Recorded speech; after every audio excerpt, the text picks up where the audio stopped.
The TP4100 chassis. We have the A and B power ports. Once the power adapter module is pre-assembled, this plugs into the power port, Phoenix connector to Phoenix connector.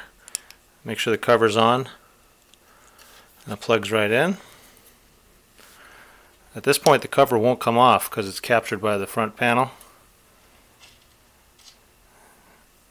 Put the two screws in here, and then you have your ring lugs. Slide over the studs,